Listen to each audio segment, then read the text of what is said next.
రాజకీయ విశ్లేషకులు. Good evening అండి సింగళూరు గారు. వెరీ గుడ్ ఈవినింగ్ బ్రహ్మనాయుడు గారు.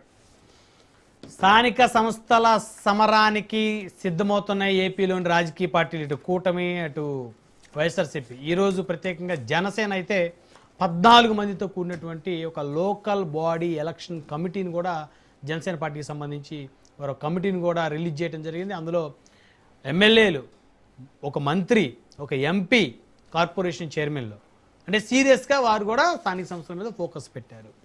బీజేపీ కూడా బలంగా పోటీ చేయాలని ముందుకెళ్తుంది. తెలుగుదేశం ఆల్రెడీ గ్రౌండ్లో ఎస్టాబ్లిష్ అయిన పార్టీ కాబట్టి సో కొత్తగా చెప్పాల్సిన అవసరం లేదు.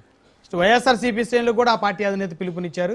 ప్రజలు తీవ్రమైన వ్యతిరేకతతో ఉన్నారు కూటమి మీద. ఖచ్చితంగా స్థానిక సంస్థలు మనకు మంచి అవకాశాలు వస్తాయని. సో ఎవరు నిలవగలుగుతారు, ఎవరు గెలవగలుగుతారు sir? Very good evening Brahmanayudu గారు. మీకు ప్యానల్లో ఉన్నటువంటి సోదరులకి, అలాగే రాజ్ న్యూస్ వీక్షకులకు కూడా వెరీ గుడ్ ఈవినింగ్. చాలా మంచి డిస్కషన్ అండి. చాలా ఆహ్వానించదగ్గ పరిణామం ఆంధ్రప్రదేశ్ రాష్ట్రంలో మనం చూడబోతున్నాం. ముఖ్యంగా చెప్పాలంటే సుమారుగా 2 సంవత్సరాలు దాటి 2.5 సంవత్సరాల పరిపాలన వైపు వెళ్తున్నటువంటి కూటమి ప్రభుత్వానికి, ఆ కూటమి ప్రభుత్వం యొక్క పరిపాలనకి ఒక రెఫరెండంగా తీసుకోవాల్సినటువంటి ఒక సిచ్యువేషన్ ఇది. స్థానిక సంస్థల ఎలక్షన్స్ ఎప్పుడూ కూడా ప్రభుత్వానికి ఫేవర్గా ఉంటాయి. అంటే ఎక్కడ ఏ ప్రభుత్వం ఉంటే ఆ ప్రభుత్వానికి కొంత అడ్వాంటేజ్ ఉన్నమాట వాస్తవం.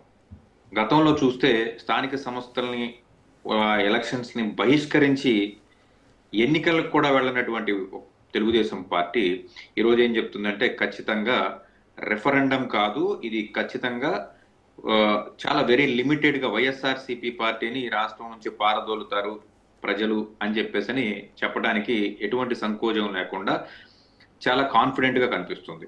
అయితే ఏదైతే ఇప్పుడు సప్తగిరి ప్రసాద్ గారు చెప్పినట్లు 3 పార్టీలకు సంబంధించినటువంటి నేతలు కూర్చొని ఇంకా స్ట్రాటజిక్గా, అంటే గత ఎన్నికలతో పోల్చుకుంటే ఇంకా స్ట్రాటజిక్గా ముందుకెళ్తాము, వైఎస్ఆర్సీపీ పార్టీని వెరీ లిమిటెడ్ సీట్స్కి మాత్రమే పరిమితం చేస్తాము అని చెప్పేసి చెప్తున్నారు.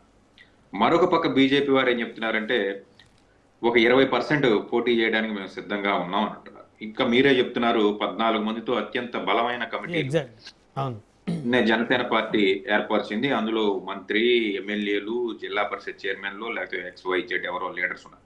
అంటే 3 నేతలు కూర్చుని లేదా 4 నేతలు కూర్చుని తీసుకోవాల్సినటువంటి ఒక డెసిషన్ కి ఇంతమంది జంబో కమిటీ ఎందుకో నాకైతే అర్థం కాలేదు.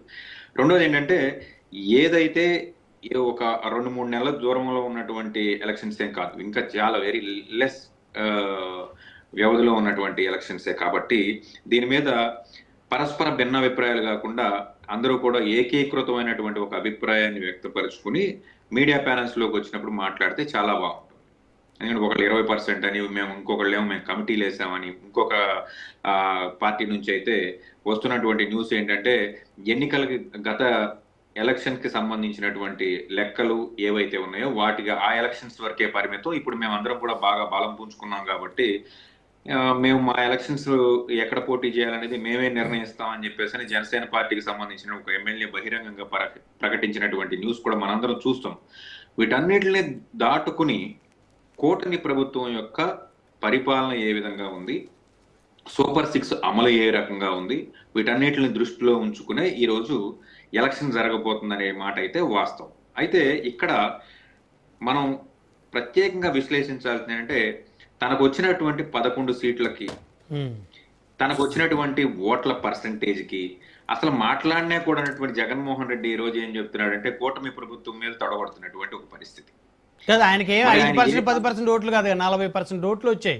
స్థానిక సంస్థలే కదా, ఎందుకు మాట్లాడకూడదు కదా? ఇప్పుడు కూటమి నాయకులు ఒప్పుకునేటువంటి పరిస్థితి కాదు కదా. 40% ఓట్లు వచ్చినటువంటి బలమైన నాయకుడు అని చెప్పి కూటమి నాయకులు ఎవరు చెప్పట్లేదు. After all MLA, is an after all MLA, not even X-CM అని కూడా ఎవరు కూడా సంబోధించడానికి ఇష్టపడలేదు కొంతమంది, సంబోధించడానికి ఇష్టపడినటువంటి ఒక కార్యక్రమంలో చంద్రబాబు నాయుడు గారి లాగా ఈయన కూడా ఎలక్షన్లు బహిష్కరిస్తున్నాం అని చెప్పేసి చెప్తాడేమో అని చెప్పేసి నాలాంటి వాళ్ళందరం కూడా ఎక్స్పెక్ట్ చేసాం. కాకపోతే ఈయన ఏంటంటే దానికి విరుద్ధంగా ఎక్కడైనా ఏకగ్రీవం అయితే అక్కడ ఉన్నటువంటి నియోజక ఇన్ఛార్జి ఇక ఎమ్మెల్యే పదవి మీద ఆశలు వదులుకోవాల్సినటువంటి పరిస్థితి, ఎమ్మెల్యే సీటుని వేరే వాళ్ళకి మార్పిస్తాను, ఖచ్చితంగా ప్రతి నియోజకవర్గంలో ప్రతి సెగ్మెంట్ లో కూడా ఖచ్చితంగా నామినేషన్ పడి తీరాల్సిందే. సరే గెలుపు ఓటములు అది పక్కన పెడదాం, అది నాయకుల యొక్క కాన్ఫిడెన్స్ ని బట్టి ఆధారపడి ఉంటుంది. ఇక్కడ ప్రతి నియోజకవర్గంలో నామినేషన్ అయితే పడాలి, ప్రతి సెగ్మెంట్ లో నామినేషన్ పడాలి, ఎన్నిక జరిగే ప్రతి చోట కూడా వైఎస్ఆర్సీపీ పోటీలో ఉండాలని చెప్పేసి చాలా కాన్ఫిడెంట్ గా చెప్తున్నటువంటి ఒక విషయం. నేను క్లియర్ కట్ గా చెప్పదలుచుకున్నది ఏంటంటే, ఇది కూటమి ప్రభుత్వం యొక్క పరిపాలన వర్సెస్ కూటమి ప్రభుత్వం యొక్క ఫెయిల్యూర్ గానే చూస్తా. జగన్మోహన్ రెడ్డి గారికి ఉన్నటువంటి 40% ఓటింగ్ చూడను, లేకపోతే జగన్మోహన్ రెడ్డి గారికి ఉన్నటువంటి నాయకత్వ పటిమలో, లేకపోతే XYZ ఏమి కూడా క్రైటీరియా కాదు. ఇది కేవలం కూటమి ప్రభుత్వం అద్భుతంగా ఈ 2 సంవత్సరాల పరిపాలన చేసిందంటే డెఫినెట్ గా పరిపాలన దృష్టిలోని ఉంచుకునే ఈ ఎన్నికలు జరగబోతున్నాయి అనేది అందరికీ కూలంకషంగా ఆలోచిస్తున్నటువంటి ఒక విషయం. Okay, right. 1 బాయ్ అండి, కంక్లూజన్ తీసుకుందాం. 1 బాయ్ మసూదన్ రెడ్డి గారు. సార్, ఇప్పుడు సోదరులు సప్తగిరి ప్రసాద్ గారు వాళ్ళు సూపర్ 6 హామీలు ఏ విధంగా నెరవేర్చారనేటువంటిది సుస్పష్టంగా చెప్తున్నారు. అంటే అమ్మ ఒడి అనేటువంటి